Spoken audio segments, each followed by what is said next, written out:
আপনি কি জানেন 1400 বছর আগে নাজিল হওয়া এই বিজ্ঞানময় কোরআন, যেখানে ছিল না কোনো আধুনিক যন্ত্র বা গবেষণাগার, তবুও মানুষের সৃষ্টি নিয়ে যে ধাপে ধাপে প্রক্রিয়ার কথা বলা হয়েছে, আজকের আধুনিক বিজ্ঞান ঠিক তাই শতভাগ মেনে নিয়েছে। মাতৃগর্ভ সম্পর্কে পবিত্র কোরআনের 39 নম্বর সূরা জুমারের 6 নম্বর আয়াত আল্লাহ তাআলা বলেন, ইয়াখলুকুকুম ফি বুতুনি উম্মাহাতিকুম খালকাম মিন বা'দি খালকিন ফি যুলুমাতিন সালাস। তিনি তোমাদের সৃষ্টি করেন মায়েদের গর্ভে, এক সৃষ্টি থেকে আরেক সৃষ্টিতে, তিনটি অন্ধকারের মধ্যে। এই আয়াতে আল্লাহ আমাদেরকে 1400 বছর আগেই জানাচ্ছেন মানুষের সৃষ্টি হয় তিনটি স্তর বা তিন অন্ধকারের মধ্যে। আজকের আধুনিক বিজ্ঞানও বলছে মানুষের সৃষ্টি হয় তিনটি স্তর বা তিন অন্ধকারের মধ্যে। এক, অ্যাবডোমিনাল ওয়াল, পেটের বাইরের স্তর যা গর্ভাশয়কে রক্ষা করে। দুই, ইউট্রিন ওয়াল, গর্ভাশয়ের দেয়াল যেখানে ভ্রূণ আটকে থাকে। তিন, অ্যামনিওটিক স্যাক, তরল ভর্তি একটি থলি যা ভ্রূণকে ঘিরে রাখে এবং সুরক্ষা দেয়।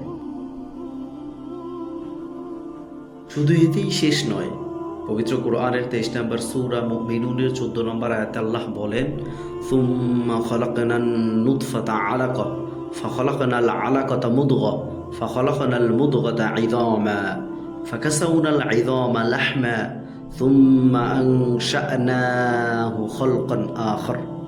অতঃপর আমি শুক্রবিন্দুকে পরিণত করেছি জ্বলন্ত রক্তপিণ্ডে, তারপর রক্তপিণ্ডকে করেছি চিবানো মাংসপিণ্ডে, তারপর মাংসপিণ্ডকে করেছি হাড়, এরপর হাড়ে মাংসের আবরণ দিয়েছি, তারপর আমি তাকে দিয়েছি এক নতুন সৃষ্টি।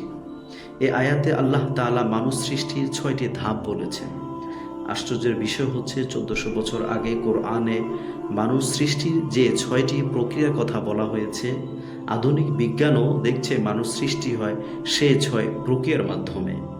কোরআন বলছে এক, নুতফা, শুক্রবিন্দু, বিজ্ঞান যাকে বলছে জাইগট। দুই, আলাকা, ঝুলন্ত জমাট রক্ত, বিজ্ঞান যাকে বলছে এমব্রিও। তিন, মুদগ, চিবানো মাংসপিণ্ড, বিজ্ঞান যাকে বলছে সোমাইট। চার, ইযামা, হাড়, বিজ্ঞান যাকে বলছে বোন। পাঁচ, লাহমা, মাংস, বিজ্ঞান যাকে বলছে মাসেলস।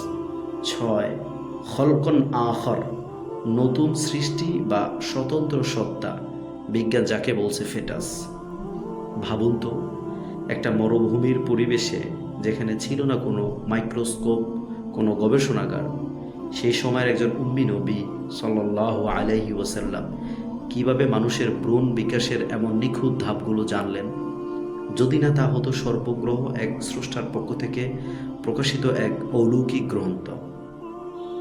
আজ বিজ্ঞান এগিয়ে যাচ্ছে আর কোরআন সেই আগের কথাই বলেছে। সত্যি কোরআন শুধু একটি ধর্মগ্রন্থ নয়, এটি আল্লাহর পক্ষ থেকে মানবজাতির জন্য এক চিরন্তন হিদায়াত। তাই আসুন আমরা কোরআন জানি, বিজ্ঞানকে বুঝি, আর আল্লাহর দেয়া এই নিদর্শন দেখে তার প্রতি সিজদায় লুটিয়ে পড়ি।